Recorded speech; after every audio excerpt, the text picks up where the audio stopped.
Bom, pessoal, o tema dessa aula é ação penal privada, né? Nós já falamos sobre a ação penal pública, na verdade, nós já falamos sobre a peça denúncia, né, referente, que é a ação penal pública, mas eu gostaria de, antes de entrarmos nas especificidades da ação penal privada e da estrutura em si da queixa-crime, retomar com vocês alguns institutos importantes da ação penal como um todo, tá? Para qualquer ação penal, seja ela pública, seja ela privada. Primeiro, o fundamento constitucional dessas ações, né? Então, estão lá no artigo 5º da Constituição. O conceito, né, que seria o direito de pedir ao juiz a aplicação do direito penal objetivo ao caso concreto, e a finalidade dela, as finalidades, na verdade, né? A aplicação do direito penal objetivo e a satisfação da pretensão punitiva estatal. Bom, trouxe também para vocês um fluxogramazinho, tá, do procedimento. Os dois procedimentos possíveis, né, que é o procedimento comum, e aí o procedimento comum se subdivide no sumaríssimo, sumário e ordinário, e os procedimentos especiais, que são vários, estão previstos tanto no Código de Processo Penal, quanto estão previstos nas leis esparsas. Dentro do procedimento comum, nós temos o ordinário, que é aquele cuja pena máxima prevista em abstrato para aquele crime é de até 4 anos. Temos o procedimento sumário, que a pena máxima abstrata ela é maior que 2 anos e inferior a 4 anos. E o sumaríssimo, que é previsto lá na Lei 9.099/95, né, onde traz a figura dos juizados especiais criminais. Esse procedimento sumaríssimo ele é aplicado para as infrações penais, contravenções penais e crimes cuja pena máxima não ultrapasse 2 anos, a pena máxima em abstrato.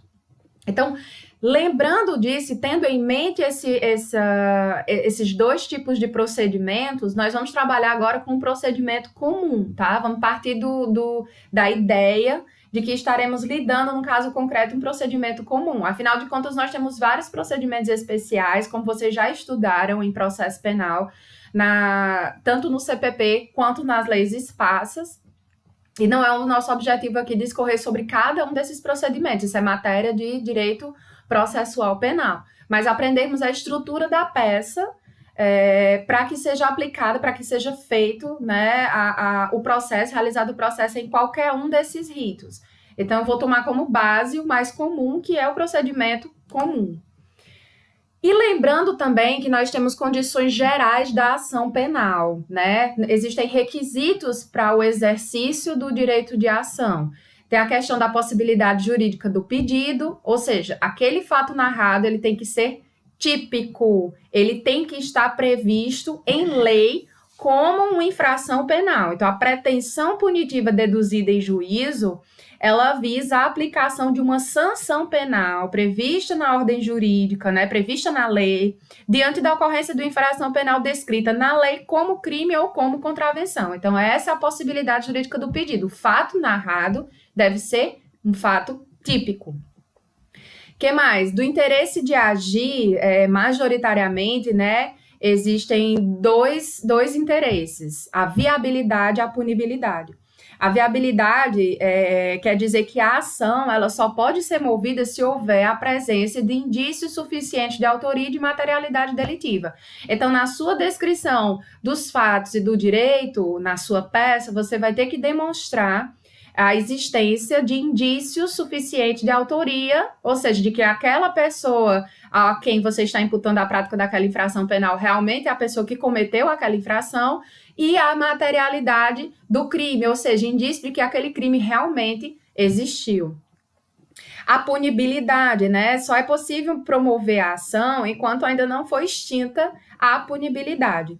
E aí eu só coloquei para vocês esses dois nos slides, mas existem doutrinadores que ainda defendem que o interesse de agir ele só estaria concretizado diante da necessidade, né, a ideia de necessidade, ou seja, sem ajuizar uma ação penal, não é possível a satisfação da pretensão punitiva com a aplicação da sanção penal. Também com a ideia de adequação, que o provimento judicial ele tem que ser apto a atender o caso concreto. E a ideia de utilidade, ou seja, o uso da ação deve ser relevante, ou seja, trazer proveito para o autor da ação. Legitimação para agir, né, ou legitimação ad causa. A legitimação, ela pode ser ativa como pode ser passiva. A ativa é manifestada pela titularidade da ação penal, ou seja, o legitimado ativo, quando a ação ela for pública, é o Ministério Público, e essa legitimação ativa vai ser do ofendido quando a ação penal for privada.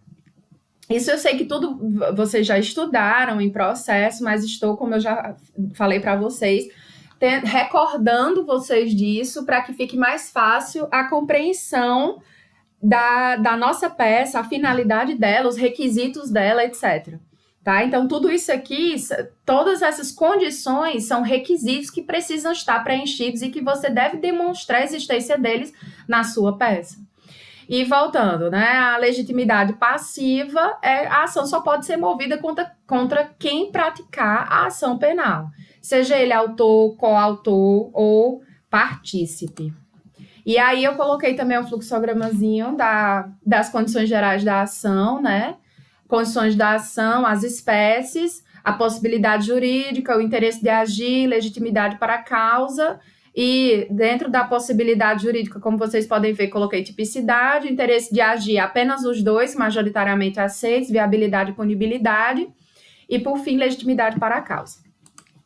Bom, focando agora aqui, né, na ação penal privada, né? A peça é a queixa-crime. Quais são os termos que vocês vão utilizar na peça?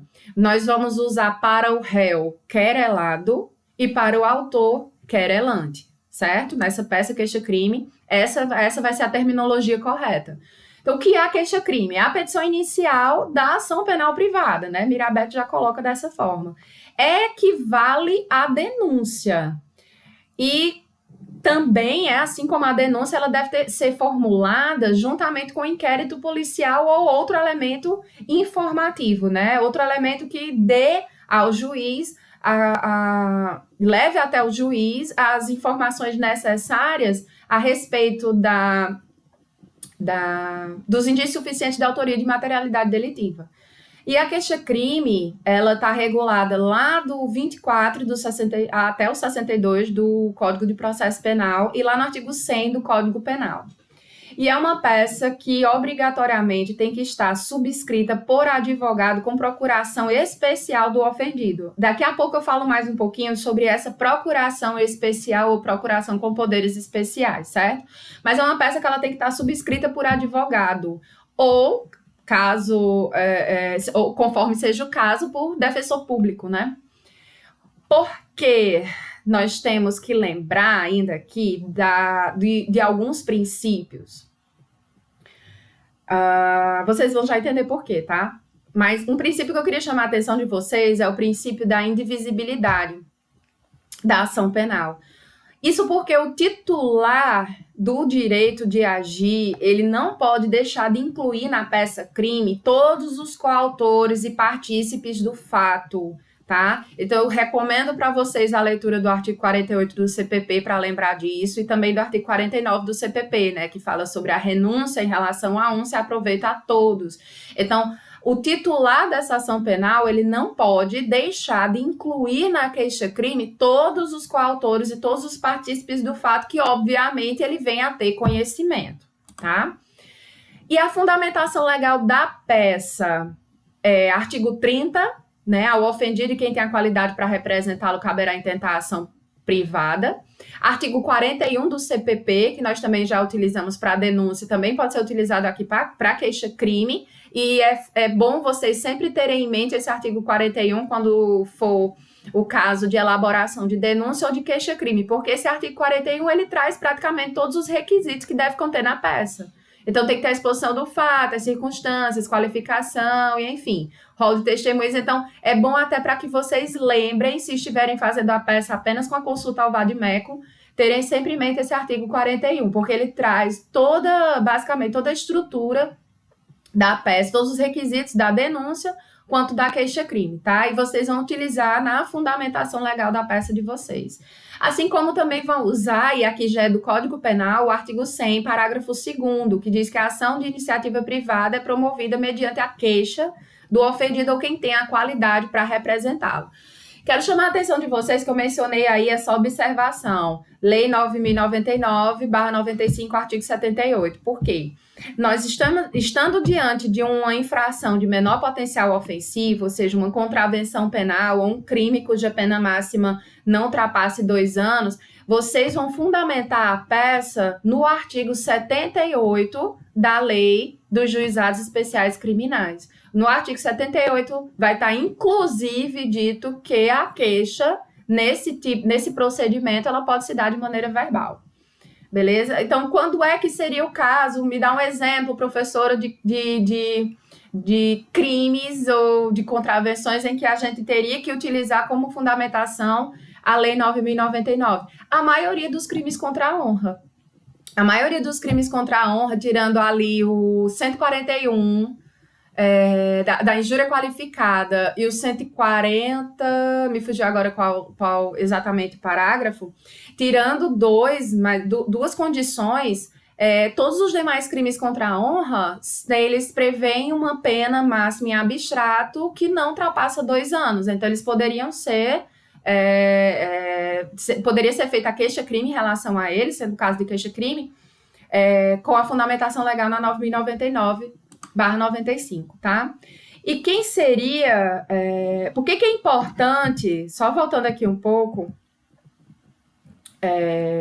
por que é importante você lembrar desses requisitos do artigo 41? Porque se não estiverem presentes todos esses requisitos, seja a denúncia, seja a queixa, ela vai ser considerada inepta, ou seja, ela não preenche os requisitos formais essenciais, beleza? Então, vai faltar um pressuposto processual, vai faltar uma condição para o exercício de ação, falta uma justa causa para o exercício de ação, a falta de um mínimo probatório que demonstre a viabilidade digamos assim, a seriedade dessa acusação, certo?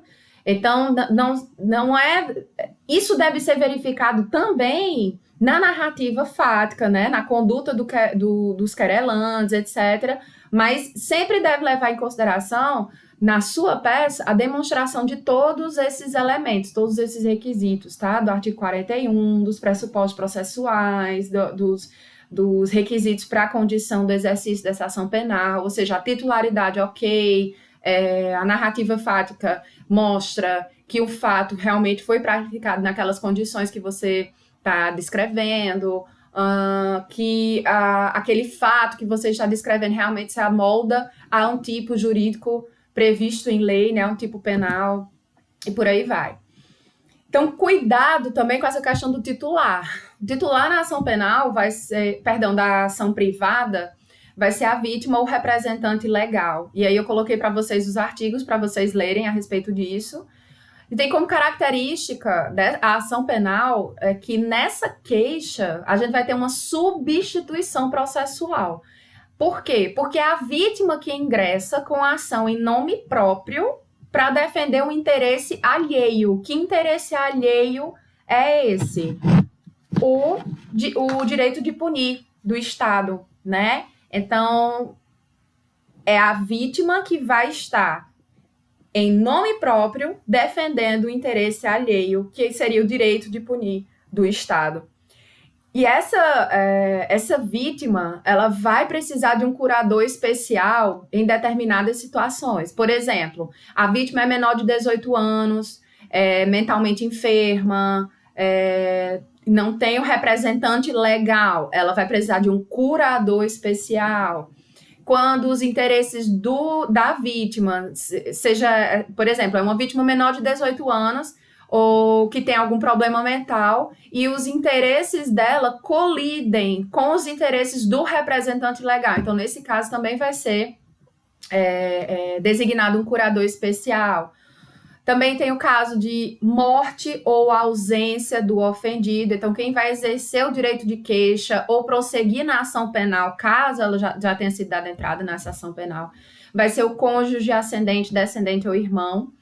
E se for pessoa jurídica, né, o ofendido for pessoa jurídica, ela vai ser representada por quem os respectivos contratos e estatutos designarem. Não diz nada no estatuto, no contrato, então vão ser os diretores ou sócios gerentes, tá? E a finalidade da queixa-crime, obviamente, é o titular do direito de agir, defende interesse alheio, como eu já falei, que é o direito de punir, em nome próprio. Então, é uma situação de legitimação extraordinária. E o prazo, em regra, é de 6 meses. E esses 6 meses, eles começam a ser contados a partir do momento em que se tem conhecimento da autoria do fato pelo ofendido ou pelo seu representante legal. E aí coloquei para vocês a fundamentação legal desse prazo, está lá no artigo 38 do Código de Processo Penal, que vocês podem fazer a leitura depois. O que mais? Cuidado. Na ação penal privada, né, se tratando de ação penal privada, tem que ser respeitado esse prazo, porque mesmo que o interessado, né, seja a própria vítima, ou seja, quem o represente, já tenha requerido a instauração de inquérito policial para apuração dos fatos, dentro desse prazo decadencial de 6 meses, se dentro desse prazo de 6 meses, ainda que já tenha requerido a instauração, por exemplo, de um inquérito policial, se dentro desse prazo de 6 meses ele não ingressar com a ação penal privada, ou seja, apresentar a inicial, a queixa-crime, ajuizar essa ação, ele vai ter decaído do seu direito de processar aquela pessoa. Por quê, pessoal? Porque queixa-crime é diferente de um requerimento de instauração de inquérito policial. Requerimento de instauração de inquérito policial, como o próprio nome já diz, não está requerendo um processo, uma condenação contra o infrator. Não, está apenas se querendo a abertura de um inquérito por N motivos que nós poderíamos pensar aqui para colher melhores indícios da autoria da materialidade delitiva, colher provas urgentes, enfim. O que eu quero que vocês prestem atenção é que o pedido de instauração de um inquérito policial não se confunde, não é a mesma coisa que você ajuizar uma queixa. Queixa-crime é uma peça processual, é a ação inicial dentro de um processo. E ela tem que ser ajuizada no prazo de 6 meses, esse prazo estabelecido em lei. Se esse prazo não for observado, vai ter a decadência do direito de queixa e a consequência dessa decadência vai ser a extinção da punibilidade, certo? Então, mesmo que a queixa... professores, se a queixa-crime ela for ajuizada perante um juízo incompetente, aí não tem problema, porque o simples ajuizamento já é suficiente para frear o prazo decadencial, beleza?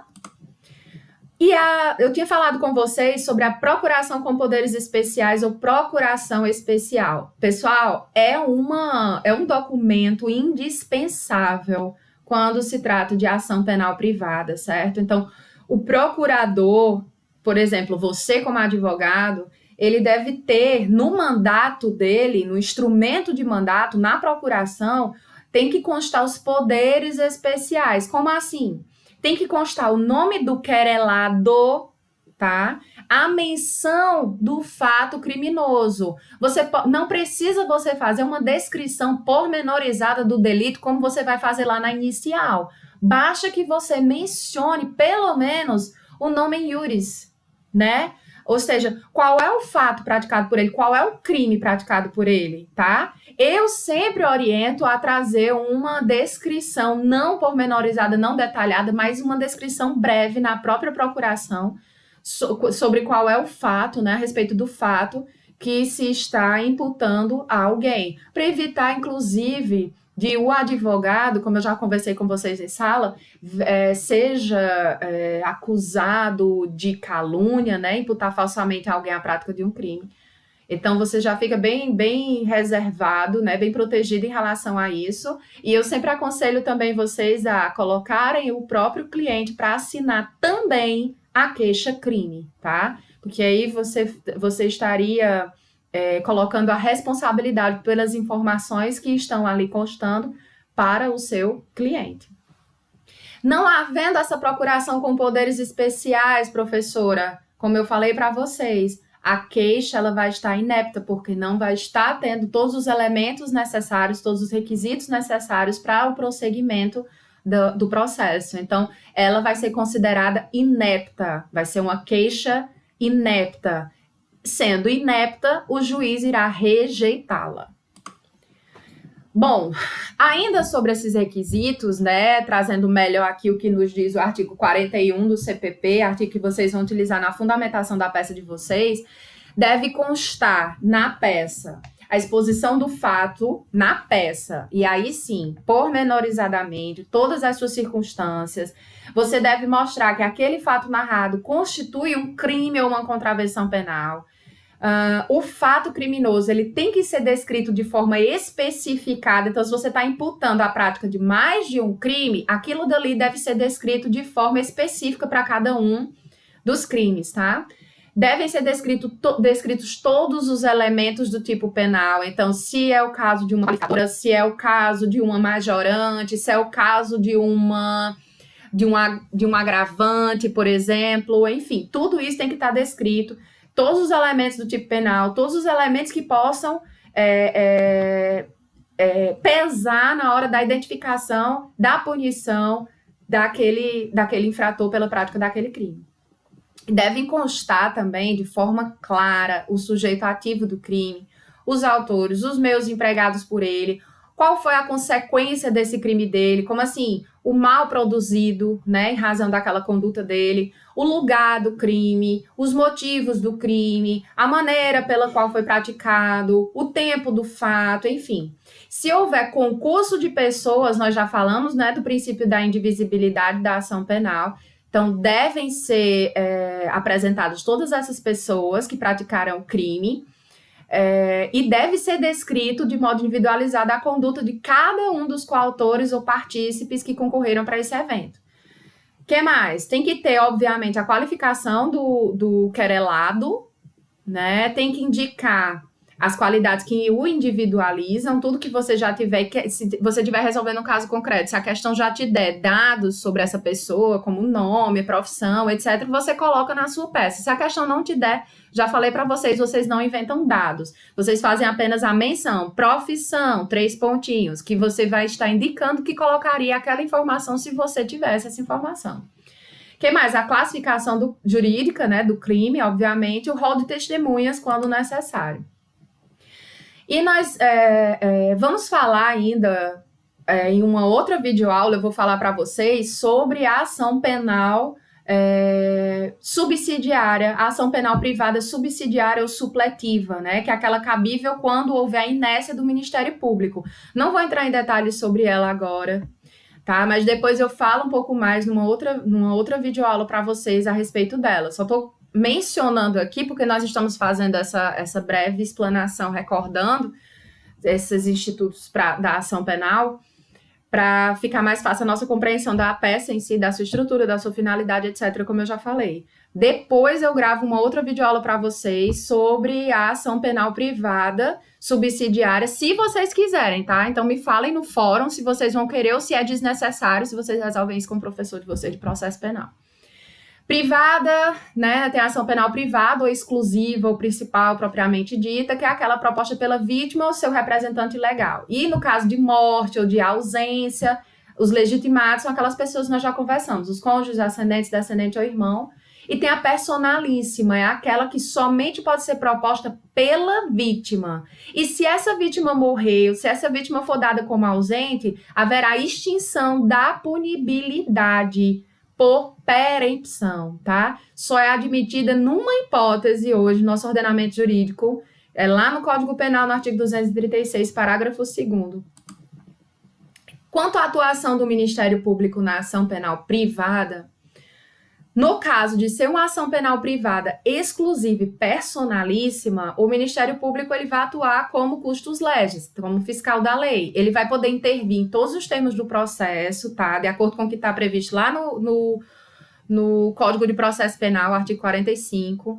E a falta de intervenção na ação penal privada gera nulidade relativa do processo. Nós vamos falar muito ainda do 564, quando a gente estiver estudando as hipóteses de nulidade do processo, que vão ser, digamos assim, argumentos que nós vamos utilizar na nossa peça recurso de apelação. No caso da ação penal privada subsidiária, o Ministério Público ele vai funcionar como interveniente adesivo obrigatório, que alguns também chamam de assistente litisconsorcial. Ele vai poder aditar, ele vai poder repudiar aquela peça, sua queixa-crime, e ele pode ainda oferecer uma denúncia substitutiva, ou seja, substituir aquela sua ação, aquela sua inicial, por outra. Além disso, ele vai poder intervir em todos os termos do processo, fornecer elementos de prova, pode até interpor recurso. E se o querelante ele abandonar a ação, o Ministério Público ele vai poder retomar essa ação, tá? Então, no caso de negligência do querelante, o Ministério Público pode também retomar essa ação. Se o Ministério Público não aditar, ele vai atuar no feito, na qualidade de custos leges, como fiscal da lei. Então, coloquei aqui para vocês, sobre aditamento da queixa. Lá no artigo 46, parágrafo 2º do CPP, fala sobre a legitimidade desse aditamento, que é do Ministério Público. O Ministério Público tem um prazo de 3 dias para fazer esse aditamento, e o início do prazo é do momento em que ele recebe os autos, tá?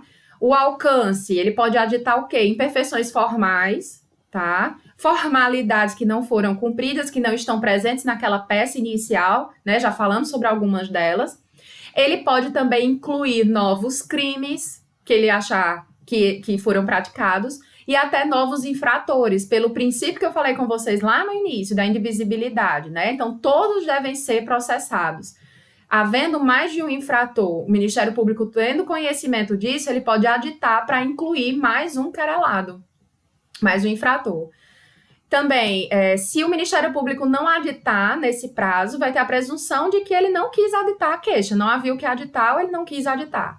No caso da ação penal subsidiária, o Ministério Público não só pode aditar a queixa, como eu já falei para vocês, ele pode repudiar e oferecer uma denúncia substitutiva. Então, tá aqui um fluxograma, tá? Oferecimento da queixa-crime, vai ser autuado aquele processo, e aí o Ministério Público, na hora que ele recebe os autos, ele vai ter o prazo dos 3 dias, ele vai aditar. Se ele ficar em silêncio, significa o não aditamento, ou ele pode manifestar expressamente pelo não aditamento, e aí vai para o rito cabível. Outra coisa importante que depois eu gostaria que vocês recordassem, dando uma lida lá no artigo 60 do Código de Processo Penal, sobre as hipóteses de perempção, tá? Essas hipóteses de perempção, elas somente se aplicam à ação penal privada exclusiva, não se aplica na subsidiária à pública, tá? Então, por exemplo, o abandono do processo pelo querelante durante 30 dias seguidos, quando o querelante faleceu, por exemplo, e ninguém apareceu para substituí-lo dentro do prazo de 60 dias, e por aí vai. Então, depois vocês podem dar uma lida para recordar a respeito dessas hipóteses de perempção da ação. E outra coisa importante aqui, já levando em consideração as alterações que nós tivemos pelo pacote anticrime, especificamente pela Lei 13.964, de 2019, é o juiz das garantias que vai ser responsável por decidir pelo recebimento ou pela rejeição da queixa, tá? Nós tivemos a inclusão do artigo 3º-B do CPP, que eu coloquei aí para vocês nesses slides, que diz que é da responsabilidade do juiz das garantias decidir sobre o recebimento da denúncia ou da queixa. Sobre a estrutura da peça prática. A gente começa sempre pelo endereçamento, daqui a pouco eu mostro aqui no modelo, estou apenas falando rapidamente sobre a estrutura.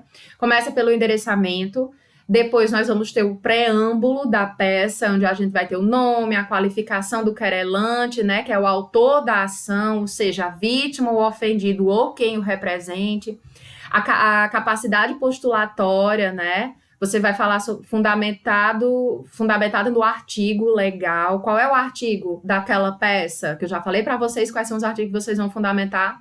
Artigo 30 do CPP, artigo 41 do CPP e artigo 100, parágrafo 2º do Código Penal. Vai ser a fundamentação de vocês para a peça queixa-crime.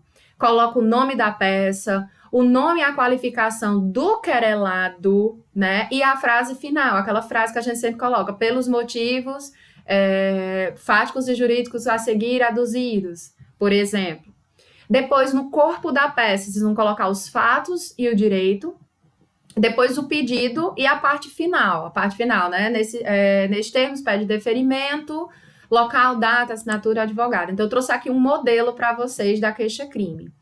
Se for matéria estadual, tá? Se for matéria federal, coloquei também aqui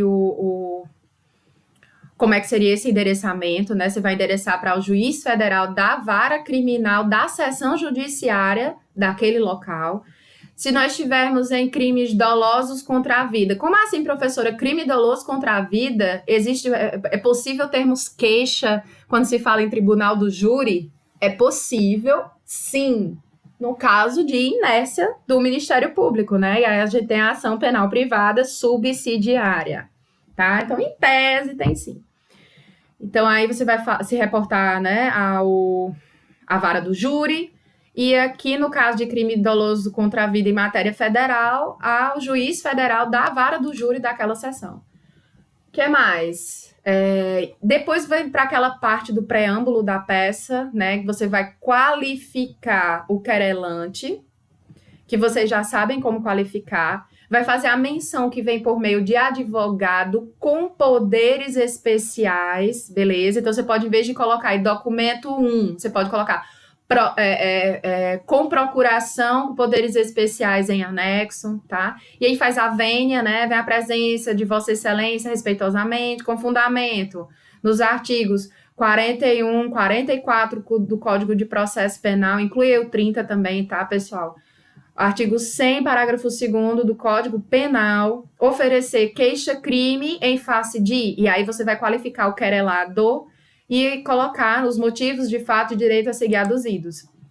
Na parte dos fatos, você vai, obviamente, narrar o fato criminoso, colocar todas as circunstâncias, lembrando que sempre sem inventar dados e nem copiar a questão, não copiar o enunciado da questão, o enunciado do problema. É recomendado, eu coloquei para vocês para facilitar, seguir um certo roteiro ou checklist, por exemplo. Você falou quando o fato aconteceu, né? O tempo do fato. Então, no dia tal, no mês tal, no ano tal, por volta das tal horas. Você falou do sujeito ativo, quem praticou a conduta criminosa? Fulano de tal. Praticou o quê? Até porque nós podemos ter mais de um querelado, não é? Então, você tem que individualizar o que é que cada um deles fizeram. Onde aquele fato aconteceu? Então, você vai falar o lugar do crime, você vai falar o motivo do crime, vai falar o comportamento do criminoso, a maneira pela qual aquele crime foi praticado, a consequência daquele crime, né, o mal produzido com aquela conduta criminosa, tá? E lembrando, especificar a conduta de cada coautor ou partícipe. Na parte do direito, vocês vão comprovar a ocorrência do crime e a sua autoria, né, a respectiva autoria, mostrando a adaptação do fato típico realizado no mundo real ao fato que está mencionado na lei penal. Então, vai ter aquele fenômeno da subsunção. Você tem que demonstrar que ele se acopla perfeitamente ao fato típico, né, previsto na lei. Então, o fato que o agente praticou aqui no mundo real se acopla, aqueles fatos que você mencionou, eles se acoplam perfeitamente ao que está previsto no artigo tal, conforme crime tal. Então, você vai demonstrar a ocorrência dessa infração, explicando os requisitos daquele tipo penal, tipo objetivo, tipo subjetivo, a consumação, ou se foi na modalidade tentada, enfim, você tem que especificar tudo isso. E não esquecer de relacionar o tipo penal com o fato concreto, certo? Lá nos pedidos, né, uma sugestão que vocês podem fazer é requerer sempre, que é que não pode deixar de requerer, que seja recebida aquela queixa, assim como eu falei para vocês, olha, na denúncia você tem que pedir o recebimento e você tem que pedir a condenação. Aqui também, você tem que pedir o recebimento, tá? E a condenação. Então, a sugestão requer a Vossa Excelência seja recebida e o querelado citado para apresentar resposta à acusação e, ao final, seja condenado. E aí, você também deve pedir a notificação das testemunhas do rol em anexo, né? Perdão, do rol abaixo, para que elas possam depor em juízo no dia e hora a serem designados sob as combinações legais, né? Então, ou simplesmente pedir, sejam notificadas as testemunhas abaixo descritas, né? Ou como alguns gostam de dizer, abaixo arroladas. E depois você vai pedir o deferimento e apresentar o rol, né, de testemunhas depois do lugar, depois da data, depois da menção advogado, OAB, etc. Você vai colocar o rol de testemunhas. E aí, como eu sempre falei para vocês em sala, coloque o número máximo de testemunhas previsto para cada rito. Então, se nós estamos fazendo uma queixa-crime conforme o rito sumaríssimo, qual é o máximo de testemunhas? 3, então você coloca 3, ok? Tudo conforme a gente já conversou em sala, beleza? E aqui eu vou finalizar nossa apresentação e vou colocar no próximo